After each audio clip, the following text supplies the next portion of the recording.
Halo teman-teman Rainer Budiarto, welcome back to my channel. Kali ini saya mau sharing film You Won't Be Alone. Jadi kamu tidak akan sendirian.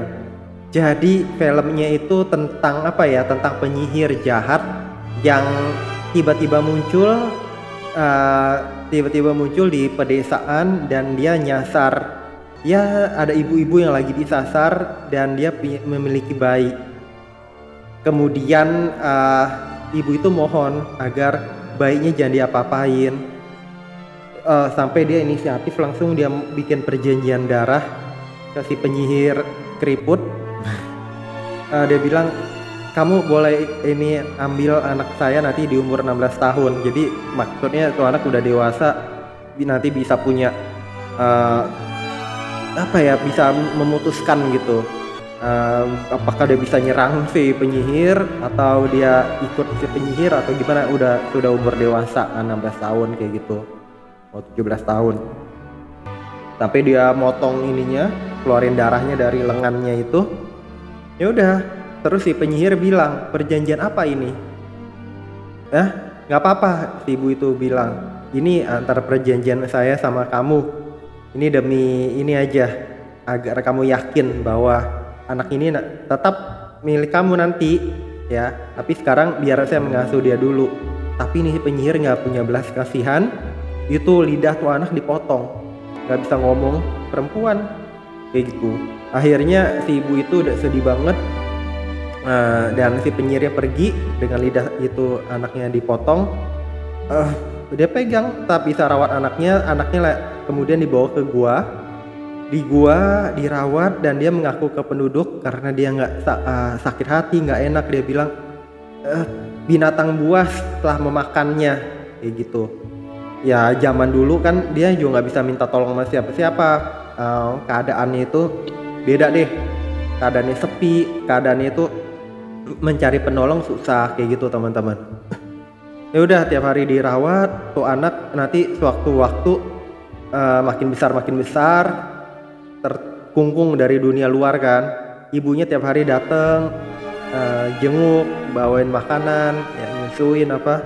Itu si penyihir datang lagi karena dia anggap mungkin sudah umurnya itu udah makin gede kali ya.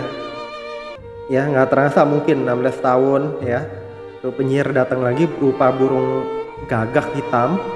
Dan si orang tuanya sadar nih penyihirnya ini kelihatannya penyihir nih.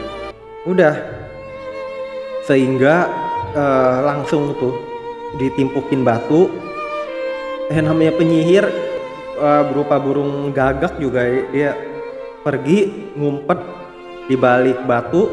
Tuh ibu ngejar lagi, kemudian bunyi gitu. Kayaknya ya udah, pokoknya tuh ibu dibunuh. Dan itu penyihir bisa menyerupai wujud siapapun kan. Ya udah, itu dibelah. Ini anak nih bayi belum tahu itu, jadi jeroan dalamnya dibelah. Sebelumnya dia belah dadanya dulu, dadanya si penyihir. Kemudian jeroan dari itu ibu dimasukin ususnya, hati, jantung kayak gitu. Nah setelah setiap kali melakukan itu, dia akan berubah menjadi korbannya, wajahnya, penampilannya gitu. Cuman secara hati, secara sifat pasti berbeda. Ya tuh anak yang sudah besar melihat demikian dan dia nggak bisa ngomong kan. Dia pikir itu ibunya, tapi dia bilang, "Nak, ikut saya." Sejak saat itu dia baru mengetahui dia bisa melihat dunia luar.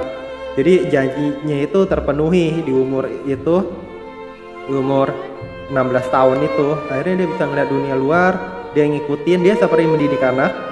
Dan tuh anak itu apa ya namanya, apa, dia itu masih kayak katro, kayak orang baru lahir, kayak apa, terkagum-kagum ngeliat sapi, ngeliat apa.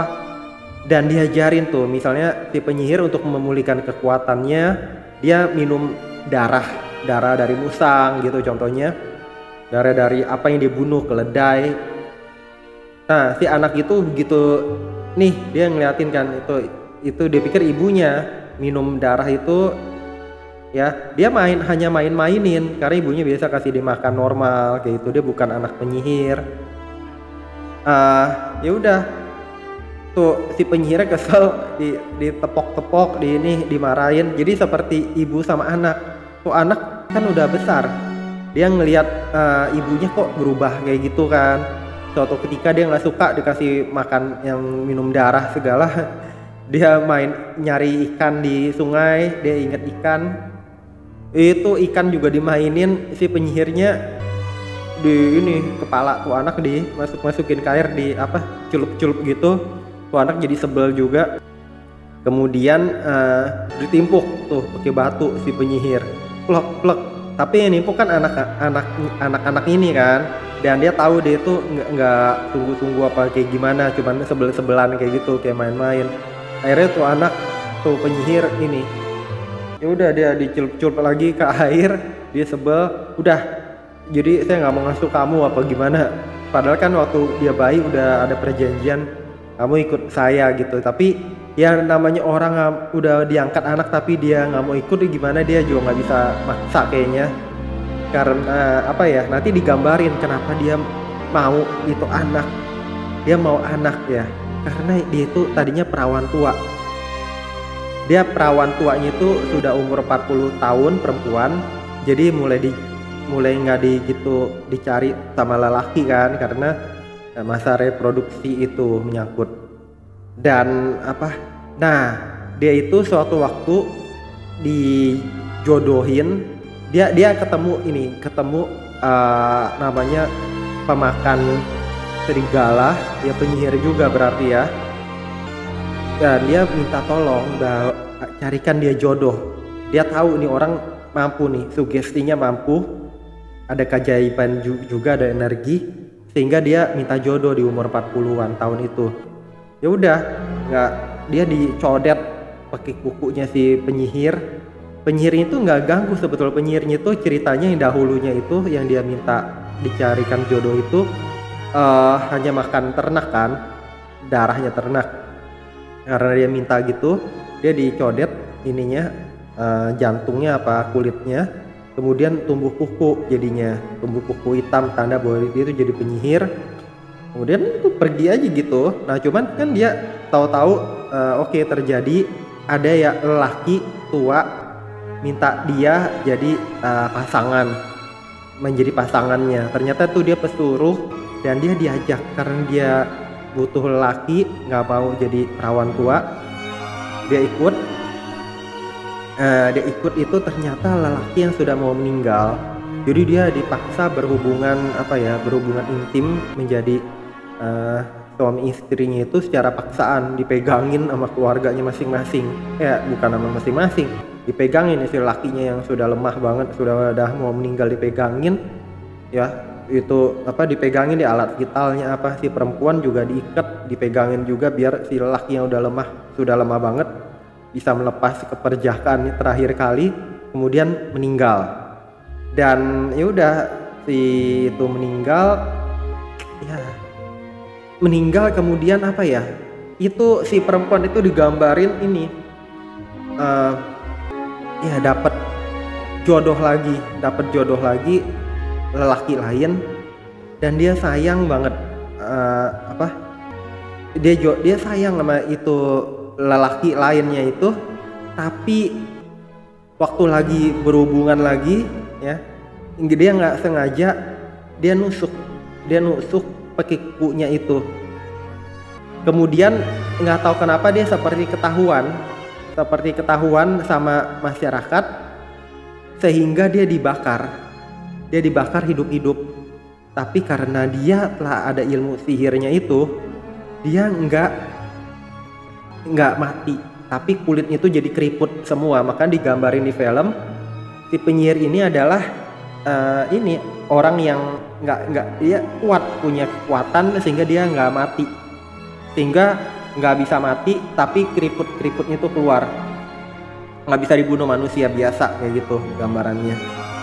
Saya agak lupa nih ya, cuman seperti yang saya ingat itu begitu. Jadi itu suaminya itu meninggal, kemudian dia dapat jodoh laki lain, terjadilah dia nggak sengaja tertusuk, dan dilihat sama penduduk, dia kuku hitamnya itu keluar, jadi dia dibakar. Udah simple sesimpel itu aja. Atau enggak dia itu kelihatan minum darah ternak dan ketahuan, sehingga dia dibakar. Dan dia bener nggak mati waktu dibakar itu. Nah itu legenda yang terjadi. Nggak tahu penduduk desanya itu dibunuh apa enggak, pokoknya dia jadi bisa pergi deh dari desa itu.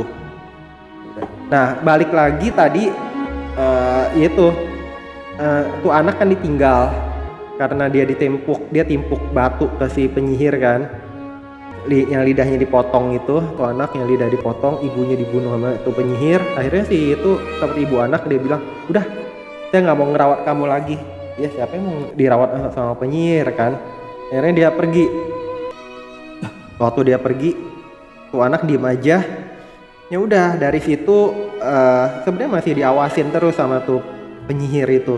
Tapi dia kan udah merhatiin nih, dia tuh tiap kali itu melakukan kejahatannya itu dia ngebelah. Kalau dia mau berubah bentuk jadi tadi dia sebelum pergi dia berubah bentuk jadi serigala, jadi apa, selalu ngebelah dadanya dia, kemudian membunuh korbannya, terus jeruan korban masuk ke dia, dan dia akan berubah jadi serigala, jadi manusia, jadi orang, jadi perempuan, jadi laki, jadi nenek-nenek, jadi macam-macam kayak gitu. Nah udah dia pergi, dia sendirian, dia mulai tuh praktekin. Misalnya ada laki yang dia suka atau gimana, dia nunjukin ketelanjangannya dia. Kemudian jadi dia seperti masih main-main eksperimen. Dia mau berubah jadi laki-laki, udah laki, dia ini ngerangsang tuh laki, kemudian nggak sengaja bunuh lagi dengan kuku-kukunya itu. Jadi dia masih tahap anak-anak, di usianya dewasa itu masih bermain-main. Lakinya meninggal, dia berubah jadi tuh lelaki kayak gitu. Dan dia merhatiin sifat lelaki, sifat apa, dia berubah jadi anjing, dia anjing jadi korban. Kayak gitu teman-teman, dia eksperimen sampai nanti suatu waktu dia itu ada bayi, kemudian ada ibunya, dia nggak sengaja duel, ibunya ketusuk, ya, bayinya selamat tapi dia seperti orang gila karena dia jadi telanjang, dan dia wajahnya menyerupai itu ibu yang dia terbunuh kan. Dia dipukul sama suaminya itu, pikir ini orang gila, sampai sewaktu-waktu ya dia apa ya, dia kesel sama suaminya itu, nggak sengaja ketusuk waktu lagi main pengantin, main suami istri, dan udah dia berubah jadi suaminya.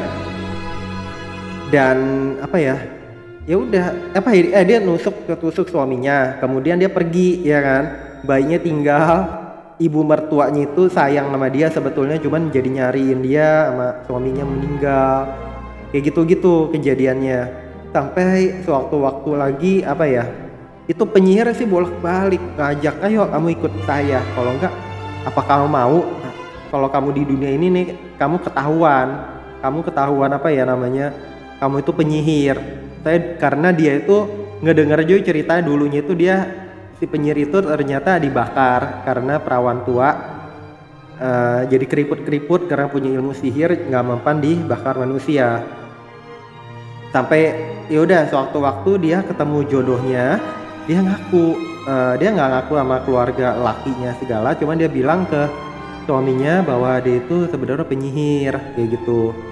Nggak tahu ya, dia ngomong gimana, cuman mungkin agak terbata-bata kan lidahnya dipotong kan, cuman nih suami juga baik, cocok.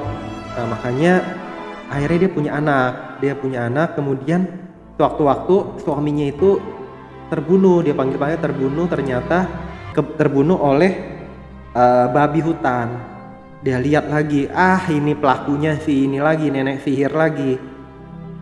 Nah sejak itu terus si nenek sihir ini nggak suka karena dia nggak punya anak kan, perawan tua, dan anaknya dia yang dia udah sayang sama suaminya itu mau dibunuh juga kan, dimatiin.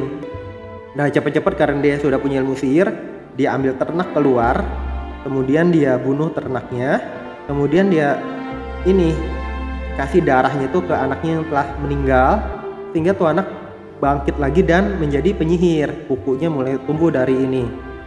Nah, karena dia kesel sama si penyihir itu, dia tahu, akhirnya dia analisa, dia belajar, dia pasti yang ngebunuh ibunya segala. Itu dengan kukunya itu dia bunuh si nenek sihir itu, penyihir itu. Akhirnya penyihir meninggal kan. Udah meninggal, ya udah meninggal aja, dan dia survive, dia hidup menjadi penyihir yang baik, punya hati, menikahi manusia, nggak jadi perawan tua lagi. Anaknya juga pasti menjadi penyihir yang baik nanti, menjadi orang yang punya ilmu tapi yang baik. Akhirnya tuh anak, ya udah filmnya berakhir, tapi tuh anak selamat, dan dia selamat. Suaminya karena dibunuh oleh si penyihir ya udah nggak selamat. Nggak tahu kemudian kelanjutannya bagaimana, dia mencari suami lain atau bagaimana. Itu aja teman-teman yang saya mau bagikan. Jadi kita yang sudah hidup di zaman sekarang, yang kita bisa ada melakukan hal-hal yang baik, selalu saya mengingatkan kita selalu melakukan yang terbaik. Jadi kalau kita terjadi sesuatu pada diri kita, tidak menimbulkan tidak menimbulkan stigma cerita negatif. Jadi kita masih meninggalkan kesan, walaupun kita dilupakan, tapi meninggalkan kesan yang baik, kesan kehidupan yang baik. Itu yang saya mau bagikan. Dan orang yang berbuat jahat, yang si penyihir ini tadinya perawan tua, kenapa dia jadi perawan tua, nggak ada lelaki, dan sampai dia umur 40 tahunan, kemudian dia minta itu, dan dia nggak sengaja makan darah hewan, ketahuan, sehingga dia dibakar. Jadi ya mungkin jadi sakit hati, ya nggak tahu ya perjalanan orang ya.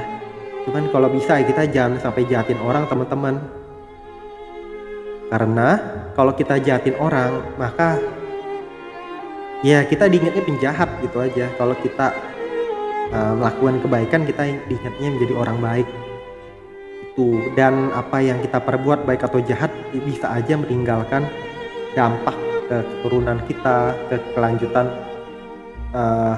apa yang dikenal atas diri kita oleh masyarakat. Itu yang saya mau share teman-teman. Semoga bermanfaat. Jangan lupa subscribe, like, share, komen. Sampai jumpa di video-video saya berikutnya. Bye bye teman-teman.